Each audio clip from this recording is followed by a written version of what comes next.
A to the K. A to the K. A to the K. Coming up tonight on the Ringside Report.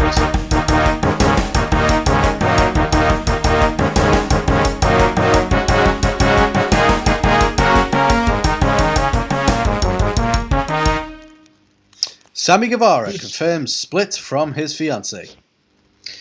Tay Conti deleted Twitter amid Sammy Guevara rumours. Tony Khan gives updates on the Owen Hart Cup. Could Bray Wyatt be returning to WWE? Sonya Deville wants WWE to introduce her LGBTQ plus storylines. WWE has allegedly forbidden the mentioning of the Hart Dungeon. AJ Lee co-writes movie for Netflix set for 2022 release. Shane Thorne has announced his retirement from entertainment. Anthony, when's all that coming up? That's all going to happen, Carl. Right fucking now. Yes, it is. So Yes, let's it kick is. things off. I'm with intrigued. I didn't know about the first- Shane Thorne one, not to jump ahead. Because the quote is very specific on this headline. I can't wait to delve in. Right, he's announced his retirement from entertainment. He So has. he's like he just has, never indeed. going to be entertaining ever again. Was he ever? But no, we'll come to that. Fair point. We'll come to that. So, unfortunate news this week sweeping the wrestling nation is Sammy Guevara and his fiancée Pam have announced that their engagement has come to an end, as has their relationship. So, the TNT champion who got engaged to Pam Nizio earlier, in the middle of the ring in AEW earlier this year, announced now that they're no longer in a relationship. Basically just saying that he knows a lot of us have supported them for a long time and they've appreciated it so much over the past several years. Since we've all given them so much love and support, they figured they owed it to us all to let us know that they are no longer in a relationship. They still love each other and wish nothing but the best for one another, but they would appreciate our kindness and respect for their privacy during this time. So, no reason being given for the split in the post or anything like that. It seems like they've ended things, amicably on really good terms. But Unfortunately, if I could, I'll delve sort of into my one as well because it sort of knocks into it. So, you're right. You're totally right. They haven't said what's caused the split, but unfortunately, one of the biggest rumors is that he is with Tay Conti, and again, it is the rumor mill, so I won't entertain the actual suggestion. But a lot of people believe that he may have cheated on her, but it seems they've split amicably, as you say, and it's a shame because it doesn't feel that long ago that it was when he won the TNT title they got engaged. Am I right in saying? So it's strange how quick that can happen, but we shouldn't. That's their personal business. Whatever, split them up. But sadly, it seems the rumor mill has gone to town on it. Tay Conti being the suggestion, Carl, to the point that she's now deleted her Twitter account. We don't know how long that's going to be for, whether it's a temporary thing or whether it's like permanently just disengaging from social media, which honestly a lot of wrestlers are starting to do, and we kind of don't blame them for it. But the rumours kind of spun from two things: the fact that somebody asked Tay Conti about her relationship with her husband, and she states that they've been separated for a long time. So we know that she has been separated, and I believe you've watched the vlog in particular, Carl. But there's a couple of the vlogs now from Sammy where they've been very sort of flirtatious with one another. So the suggestion is like, there's something going on there, and it is all rumor mill bullshit stuff, really. But unfortunately, it's had that knock-on effect that she's had to delete her social media account because she's getting a lot of comments. Yeah, obviously speculation is a very interesting thing, isn't it? I think some people very much, similar to me. Like if you watch any of Sammy's vlogs, that they're quite close, but he's quite close with a lot of his vlog fam, if you will, Griff Garrison, Alan Angels, the fucking Fuego. There's loads of people in there, but it just so happens that Tay hangs around with all of them at the same time, and they seem to have a bit of friendly, maybe sometimes flirtatious banter between the two of them, but ultimately nothing is being confirmed or nothing pure, outside pure speculation. There's nothing here to say that okay, this has definitely happened or anything like that. So, do you know what's slightly annoying? I would argue, if you watch the vlogs, he's probably just as flirty with Fuego, right? But because Tay Conti is a girl and a very attractive one at that, it's like, well, they're obviously seeing each other. So apparently they can't be friends and they can't have that sort of banter that he has with his other friends. It's a shame that, really. Yeah, no, it is. I mean, it could all come out that it's absolutely true, and stuff has happened or whatever like that. When it comes out, it's true, aren't I? That is a one possible outcome for all this, but the problem is it's always innocent until proven guilty, and the fact is with these two is that they just come across as good mates with a lot of bants. Like there's even in one of the vlogs, Sammy even says, in the comments they're saying that we're screwing, and Tay's like, hang on a second, have you seen me? Have you seen him? And walks off. And he's like, oh, like fucking like shot in the heart. And I mean, stuff that was cold-blooded, to be fair. Well, exactly. So it's one of them. Like, are they just mates having a bit of banter and stuff like that? With people in the limelight, in celebrities of any shape and size get kind of public court of opinion kind of thrust upon them. So it's one of them. Anybody watching their stuff, it's quite easy for them to go, oh yeah, they're definitely screwing or whatever. So you can see they're already well aware of this. But yeah, it could just be that it's one of them. I think whenever people get engaged, that's when shit gets real. And it's very much like, do you align with my values? Do you want the same amount of kids as me? Are you happy if I am a pro wrestler for the rest of my life? And if we have a kid, I'm never going to be home to see the kid. We've all had to ask that pro wrestler question, haven't we? Well, exactly. It's an everyday thing, but it's ultimately that's the point where you're going, okay, shit's serious now. So it could be very well that at the time Pam was like, yeah, absolutely, I'll marry you. The more and more they've had conversations about their future together, maybe it's like, well, actually, no, this isn't going to work for us. We want to go different directions, or we want to do different things, and we'll have to compromise so much that we won't stay true to who we want to be. In which case, that could just be the ultimate kind of thing with it. The fact they've said that they've split amicably and they're still friends and stuff like that doesn't indicate that it's like she's found out something's gone on or anything like that. So, that's the thing, because you definitely wouldn't want to be friends after something like that. So. Well, exactly. But of course, the court of public opinion will instantly go to the poor girl's Twitter profile and harass the shit out of her to the point she has to delete it, because that's what we do in 2021, 2022. Cancel everyone. Woohoo! So yeah, I don't know. I just think I think Tay's fantastic. I think she seems like a really cool person. I've seen her in like loads of Comic-Con events, on Sammy's vlog, seen quite a bit of it, to be fair, and she just seems like a cool, down-to-earth kind of chick. So, I don't know, I feel like it does... I'm not saying... I'm just waiting for you to get cancelled for saying chick now. Coming for you, Carl. Fuck. Is that not appropriate anymore? Sorry. Nothing's appropriate anymore. Did I just assume she was poultry? I don't know. But, yeah, I don't know, it'd be very unfair, obviously, for everything that's gone on if obviously none of this is true and stuff like that. But yeah, it's so easy for people now to just harass somebody, and the easiest thing for them to do is just deactivate to block it out, I guess, unfortunately. So yeah, obviously if nothing's happened, I'm not saying like if something has happened then it's absolutely right to do that either, but I mean, like, especially if nothing's happened and there's no just cause for this, then it's just an absolutely atrocious thing to do to somebody, isn't it? So yeah. At the end of the day, it's like, I get that they're in the public eye, but like, there's never really any reason to go onto the internet and be a cunt to someone, is there? No. Again, we should have that shirt, basically. Whatever your beliefs on, cancel culture, on people being woke, really. Trans rights, anything like that. Whatever your beliefs. At the end of the day, it all comes down to the simple term, Anthony. What is it? Don't be a cunt. Don't be a cunt.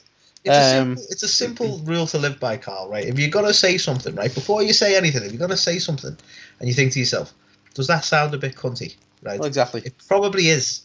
Yeah. So don't say it. Those little wristbands out there that's like WWJD, right? We need to get some of them out there as well as DBAC. DBAC. Yeah. Love it. DBAC. A2theK. MP3. BBC. There you go. BBC has got people don't really associate that with the British Broadcasting Channel anymore, so you don't want that one. Yes, big bad cookies. That's what I hear. That's what it's all about. Oh yeah. Thank you, Maynard. No, Why they make wine Maynard's? gums. Who makes the cookies? Maryland. Maryland. That's what I was thinking of. Yeah, This is all very British right now. Yeah. We'll go back to America. Thanks, Maynard. Chips Ahoy. But there we go. I think yeah, it's a very very sensitive time, obviously, for everyone involved. Sammy and Pam have said, please respect their privacy during this, and obviously for Tay, yeah, I just I feel for the girl, just being harassed of stuff which has no guarantee of being accurate at all. It's a weird world that we live in, but yeah, that it is. But speaking of things that aren't necessarily accurate and have no real base at all, hey, do you like how I've moved into my next one? Oh yeah. In fact, no, hang on. It's your next one. It is my next one, but I was just gonna roll over your one. Go on, do it. I was just gonna let you do that. That was a good segue. Then. I know. We'll come back to that. But on my next one, speaking of hearts, see that? Fucking did it. Yeah. See it. Speaking of hearts, I love it. Lovers. Uh-huh. Yeah. Anyway, so we're gonna talk about the subtle as it was. Yeah, well, fuck you. No, we're going to talk about the Owen Hart Cup. So, obviously something, don't want to sound like, you're not interested in this, but especially for me, I'm massively invested in the stuff with the Owen Hart Cup. Obviously, he's fucking legend, one of my favourites of all time, Owen Hart. And it was announced that the AEW were going to be holding the inaugural Owen Hart Cup event. Tony Khan appeared on Busted Open Radio this week and revealed there's going to be effectively 2 tournaments for both the men and the women, with a men's winner and a women's winner coming out at the end of it, with Martha Hart actually being the one to present the winners with the Owen Hart Cups, which is a really nice touch, I think. Yeah, definitely. So I think I think it's now since been revealed. I think this is an old article that said the date and location is going to be revealed on Rampage. I believe it had been revealed to be the Double or Nothing is going to be the finals of the tournament. So it's not going to be until May next year, I think. I think that lines up from memory. So yeah, I just think wonderful opportunity to showcase the absolute legend that is Owen Hart. I think, speaking to Georgia Smith, obviously Davey's daughter, again, a week or so ago about this, she was again very adamant that it's the right thing to do to honour his legacy. Obviously, in an ideal world, it would happen in WWE, since that's where the majority of his career and his notoriety came from. But at the end of the day, AEW are going to honour that. Martha is on board, and ultimately Owen Hart's back in the public eye, and he's getting the recognition with an annual event. Famous for being a King of the Ring. It's almost like their version of King of the Ring. I feel it's very much a tournament bracket, get crowned at the end of it, and you won't have a stupid shitty king gimmick to ruin you. So all in all, positive. That's things. The best thing. So, but yeah, I think definitely the right choice to have a men's and women's bracket as well. I think I agree. Yeah, AEW gets a lot of shit for not focus on the women's division and blah blah blah blah blah, all unfounded as well in my opinion. But it's nice to see that they are. Originally, I think it was founded. And I don't think that was a deliberate thing from AEW. I think they were relying heavily on the Japan side of things, and obviously that went tits up with the pandemic. But I do think the women's roster was initially quite sparse. But I think it's certainly unfounded now. I think the roster was sparse. But I think they always had some kind of little stories going on and stuff like that. Yeah, no, sorry, I'll give you that. Yeah, in terms of story, they've always had something going on. Yeah. Even if it wasn't necessarily always on the Dynamite every week, it was always stuff going on in Dark and stuff like the formation of Tay J and things like that come to mind. So yeah. I think and the best acquisition ever made, Thunder Rosa. Oh yeah, fucking legend, friend of the show. But no, I think amazing news. Isn't it nice just being able to just casually just say people are friends of the show? It's cool, that, isn't it? I love it. But no, I think. Being a massive Owen Hart and Hart family mark that I am, I just can't wait for this. And I think it's so amazing to see Owen Hart's legacy finally being honoured. And I'm made up that Martha's on board with it, and I'm made up that we get to see Owen Hart back in public limelight and stuff. And I believe on Dynamite tonight they're actually going to do a bit of a hype package or video package, and it's going to contain some home movies that we've never seen before and stuff around like New Japan for Owen and things like that. So I can't wait to see it. He's just, he's been out of the public eye for so long. I miss the guy. He's, by all accounts, everybody who knew him absolutely loved him. He's one of the best ribbers in the game. Him and Kurt Hennig, who is one of my all-time favourites as well. I'm made up that they're doing something with it, and I'm made up that we're starting to get information, drip out now, and I can't wait to see what they do next year. Agreed. Yeah. So I haven't got a good segue now. Apologies. Use the same one. I can't remember what it was. Anyway, speaking of news, so we have more rumours over Bray, and this is very much the rumour mill, unfortunately. But basically, Dave's been talking on his meltdown quite recently about Bray Wyatt. He's been talking about his release. He's been talking about the whole movie gig, which is all stuff we've actually covered, that he's doing a movie at the moment, etc. like that. However, what he has noted is that WWE apparently are in talks about bringing him back.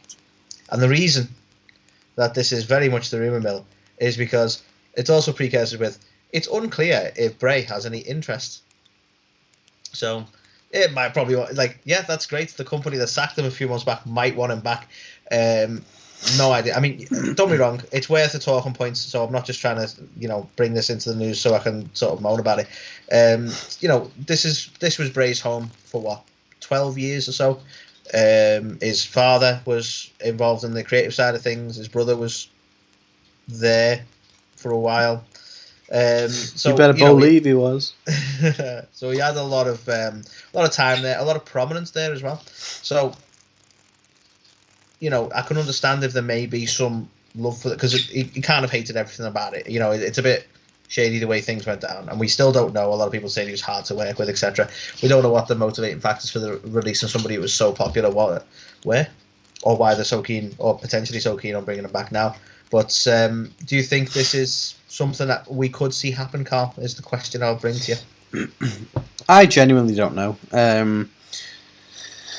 I think obviously they brought out Fiend merchandise. I think he's still apparently rumoured to be in the upcoming video game. I think they obviously own the Fiend gimmick and all that stuff around him. I think ultimately it sounded like the reason he was released was not only monetary reasons, but a clash of creative, freedom, or certainly differences there within the camp. So do you think WWE could settle something? Let's say WWE turned around and said, look, you have complete creative freedom over your character and the direction it goes, or whatever, which it wouldn't be out of the realms of possibility. They've done that with people before.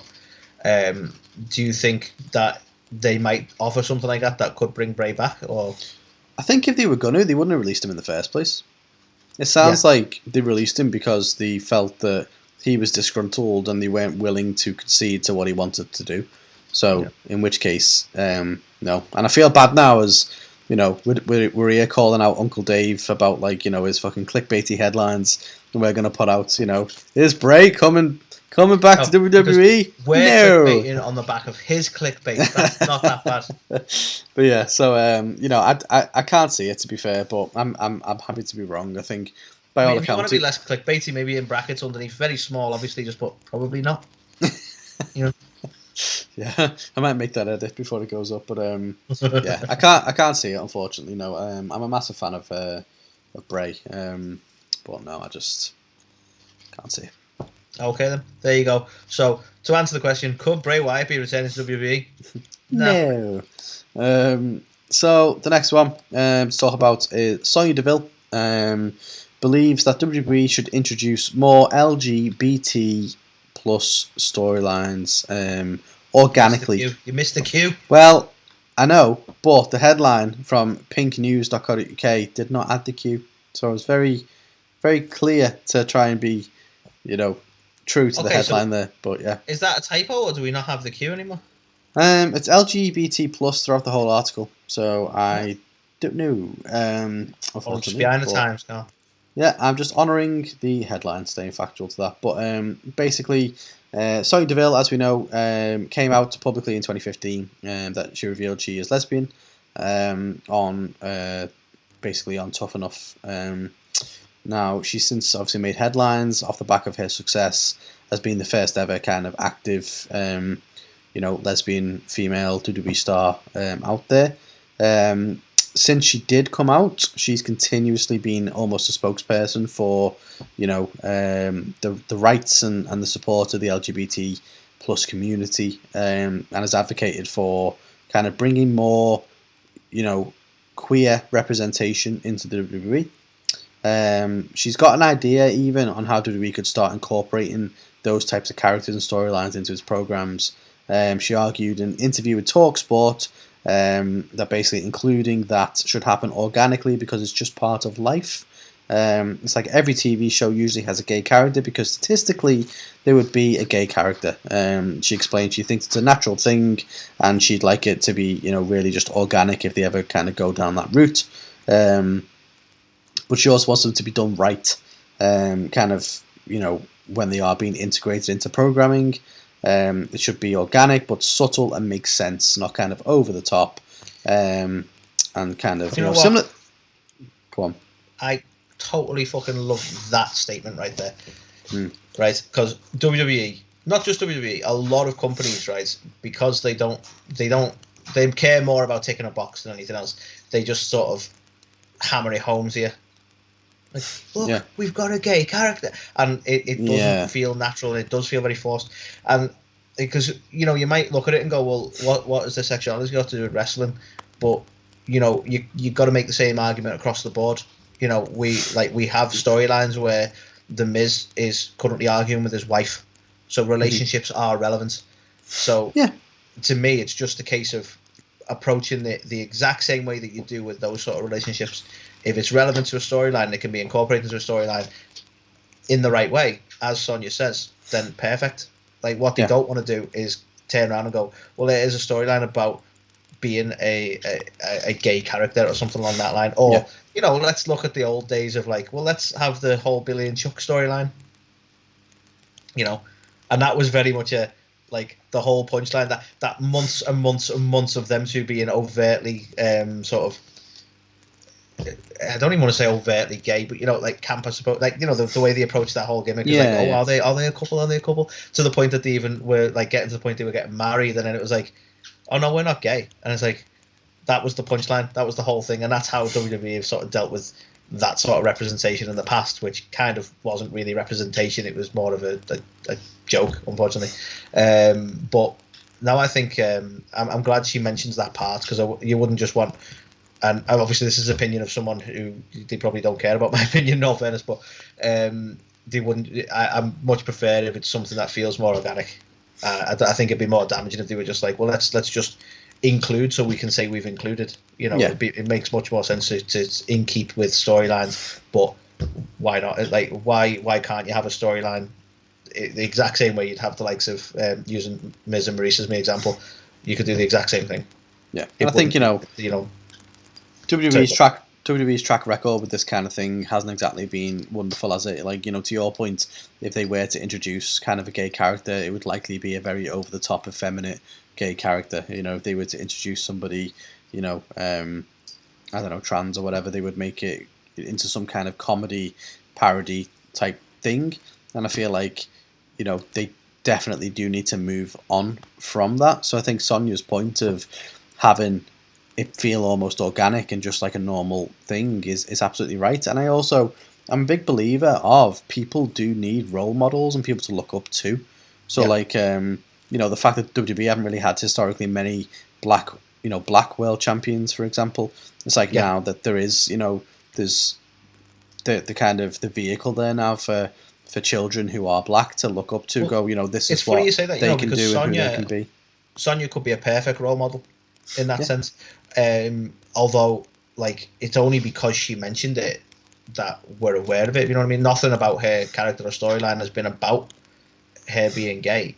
Exactly. But I don't suppose that's not necessarily a bad thing because they haven't sort of felt it necessary. But I suppose what do you do sort of character storyline wise for her to make that a point that you can then like they say people can sort of notice that and have her as a role model. Yeah, and you know what though? It's a fantastic point because, and I love this about Sonya as well, is the sense that she doesn't throw it, throw it down your face and throw it down your throat. The fact that she's this, that, or the other. She is just like a normal, everyone else on the show. There's no kind of thing of like being brought out that she's different or anything, because she isn't. You know what I mean? Like, she just happens to be a lesbian, which whatever, right? But the thing is that also then doesn't force a narrative of we have to be supportive or whatever. Like, there's some stuff Sonya's done in this role which I think is fantastic. The stuff where she was like, "I'm the boss in this suit, you can't touch me," and slap the shit out of Naomi. There's also times where she's been, I've had stuff to come out and be like, this is shit. And it's nice to be able to do that and not feel like you need to be pressured into going, well, because she's this or she identifies like this, you have to react this way, because she's just. That's great.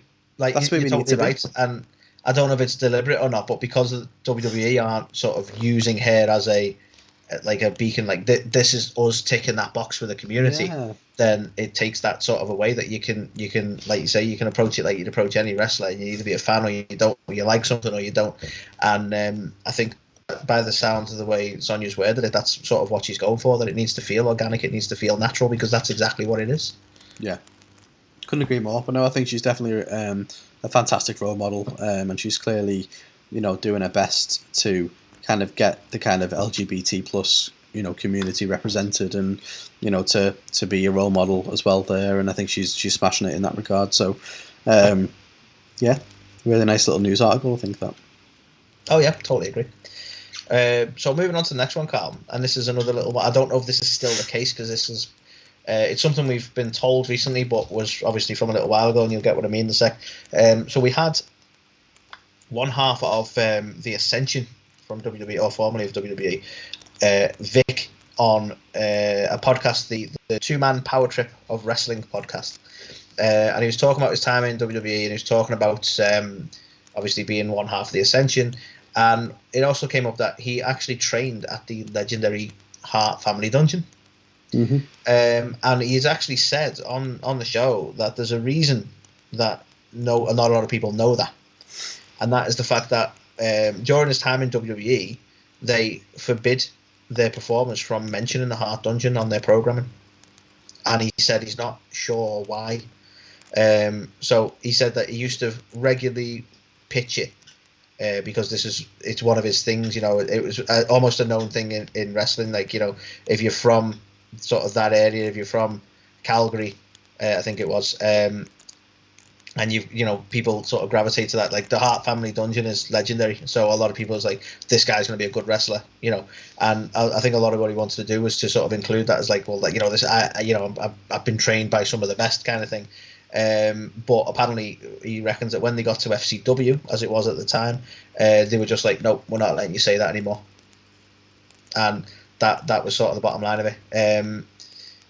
He reckons even William Regal on NXT told him to quit saying it. So it was kind of a thing of like, yeah, you're not allowed to sort of mention that. And unfortunately, because he says he's not really sure why, we'll never really know what that is. I don't know if you have any insight, obviously being a long-term Hart family fan, Carl, and a long-term wrestling fan of old, why that sort of stigma would be there of saying, no, you can't mention that. Is it because they're not affiliated with WWE properly? I really don't know.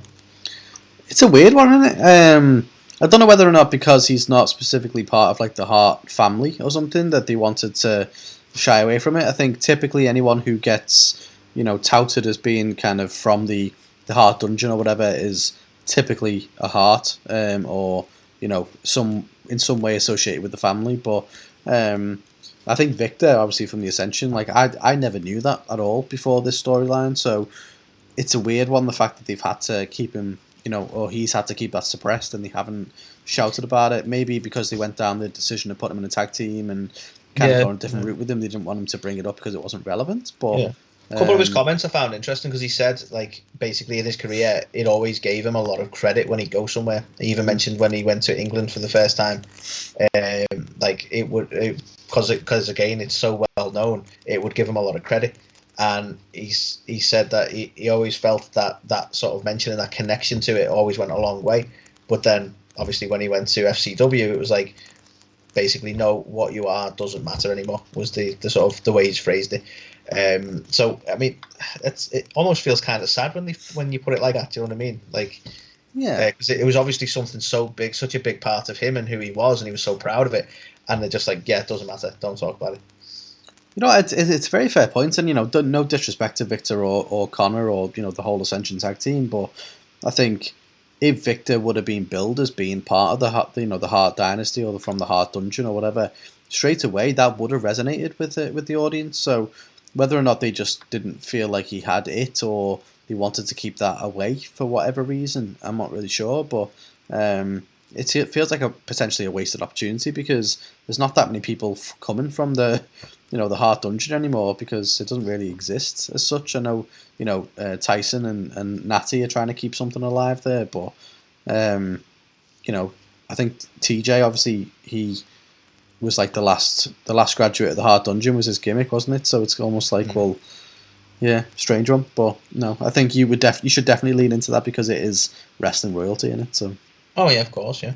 So yeah, an interesting one. I thought it's where, as I say, it's kind of going back to FCW days. It's kind of not like cutting news or anything, but it's a very interesting point that he's talked about, and I thought we'd be remiss if we didn't mention it on this episode. Like, absolutely, yeah, interesting indeed. So the next one to talk about AJ Lee, or April Mendez. Basically, she's been doing quite a bit of stuff in the comic book world of late, but it's been revealed that she basically is been working on a film called Blade of the 47 Ronin, and it is now wrapped production. She basically tweeted out that we wrote a movie and these superheroes just wrapped production. Thank you, Universal 1440, Tim Kwok and Ron Yuan for bringing Amy Garcia for reals and me on board. Cannot wait to see the magic of this amazing cast and crew brought to life. Hashtag Blade of the 47 Ronin. Hashtag Netflix 2022. So according to PW Insider, the ultimate goal is to turn the film into a continuing franchise. So I'm not sure whether this is a follow-on from the Keanu Reeves movie. It is meant to be Keanu's not involved, as I understand it, but I believe it is a sequel to it. Yeah. Okay. So yeah, it seems like that AJ's been able to kind of pen a sequel to keep that franchise going, then, if you will, which is going to come out in 2022. So, by all accounts, she has had a fantastic career. In the kind of comic book kind of world. I think she worked on Glow, which was based on the Netflix series as well, and as well as a few other things around exactly, as well around like Dungeons and Dragons and things like that she's worked on. So another kind of feather in her cap, I guess, as she continues to become a fledgling writer, not only just in comics but now also as a feature film as well. So exciting times, and let's see how it lands on Netflix next year.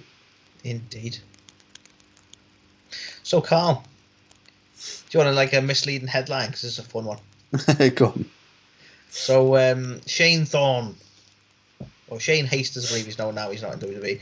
Definitely not Slapjack anymore. We know that for sure. Has made an announcement on his social media, and that announcement was that he's done with entertainment.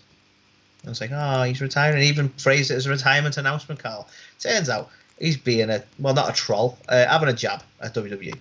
So, and I'll make that clear now. But essentially, the statement came from him. Initially talked about his life. I'll paraphrase. I'll skip through that bit. But he's basically said, the last 5 years in entertainment have been very good to me.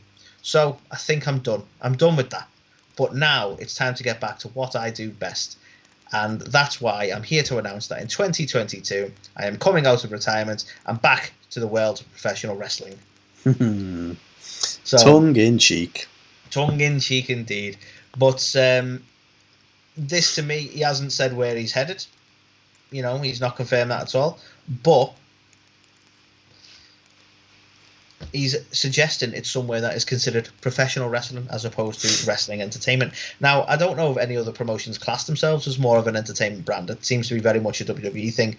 But I honestly, I don't know how you feel about this. I kind of hate the whole suggestion that there's like that much of a separation between the two. I much prefer your analogy that WWE is trying to be a variety show. I think the whole entertainment thing is a bit of BS because, every wrestling promotion does stuff for entertainment. You could argue, you could call any of them wrestling entertainment because they are a mix of wrestling and entertainment. So I kind of hate that sort of the way they do that. I think the problem with WWE is exactly what you said, that they're trying to be a variety show. Mm-hmm. So they're trying to move away from wrestling when they are very much a wrestling product. But that's semantics. That's just me being picky about phrasing. He's clearly having a bit of a pop. At the same time as saying that entertainment has been very good to him, so I don't know what you make of that. He's not been clear about where he's headed, but do you think we're going to see him in the likes of AEW? And I don't want to be disrespectful, but do you think AEW would want to sign him? I mean, they've already got quite a bloated roster, so I mean, he's not an immediate name that I would imagine would draw a lot of eyeballs to the show or anything like that. That's how I disrespect. Feel. But yeah, I think very much tongue in cheek. I think to your point, WWE is an interesting one. If you go back to the likes of Beyond the Mat and stuff like that, Vince McMahon is very much, what do? We make movies. I think truly Vince doesn't see the company as a wrestling product, but obviously the culmination of all the writing and storylines and entertainment end up in wrestling matches, so they are very much a wrestling company, whether he likes it or not. But yeah, I think obviously they have a stance of sports entertainment, so I think ultimately the sort of tongue-in-cheek retirement is more him just kind of poking fun at the fact that he's not with the sports entertainment company anymore. He's going to go back to the other pro wrestling companies out there, but ultimately they're all one and the same. But do I think he's going to be headed to the likes of AEW? I don't. Could he go to Impact? Maybe. Ring of Honor's not really doing anything at the moment with what's going on with them, so who knows where he might end up. But yeah, it's one of them. I can't truly comment. I only really know him as Slapjack, which I thought was ridiculous, so I haven't seen enough of him as Shane Thorne to kind of comment, to be fair. So that didn't last long, so that's that. Yeah. So yeah, but obviously, best of luck to him, not in his future endeavours. I don't want to sound like WWE, but wherever he goes, whatever he does, hopefully wherever you go, hopefully he finds success at the end of the day. Yeah, no, definitely. So yeah, that was the last one, Carl. A little bit trolley, like, oh, I'm retiring. No, he's not retiring. He's just going back to pro wrestling. He is. Great news. He is. But no, I don't mind stuff like that, to be fair, a little bit of tongue-in-cheek. But yeah, it was somewhat of a short news week this week, a bit of a slow news week. Obviously, the majority of news this week was around Sammy and Pam, and obviously any potential involvement. There's only so much talking we can do about Sammy and Pam. With Tay Conti. But yeah, I think, as we go into that festive period, I just hope we don't get anything like last year, obviously, Brody and stuff like that. I hope everyone... no news is good news, I think, in the festive period, and I just hope that, we have everyone has a very happy and healthy Christmas, and we go into the new year. You know what would be a good present for the person in your life? Some A2theK Wrestling merch for ProWrestlingTees.com. You would? I like that. Nice little segue. Picture now, just someone like, the fuck is this? You lied to me. This is shit. Okay, I'll precursor it. If they're a wrestling fan. Yeah. But no, I think, as we're coming to the end of the year, it's very, very sentimental. We're going to be talking all about that. Season's Beatings, which is going to be coming out very soon as well. It'll be coming out, I think, during the Christmas break, right, Carl? Because obviously, you've had your Christmas dinner. You've done... Do we say dinner? Like, what's the Americanized term? I feel like they don't use the term dinner. I'm trying to be... That's a very good point, actually. Trying to be global. I guess they would. Christmas meal. That's safe. Yeah. Every country will go with that. And, you sat down, you're chilling, and you think, what are we going to do? Tune into Season's Beatings. That's what you're going to do. Yeah, that is what you're going to do. But until then, what you're going to do right now is you're going to listen to the one and only Griff Garrison bid you a farewell. This is Griff Garrison, and you're listening to A2theK. A2theK. A2theK. A2theK.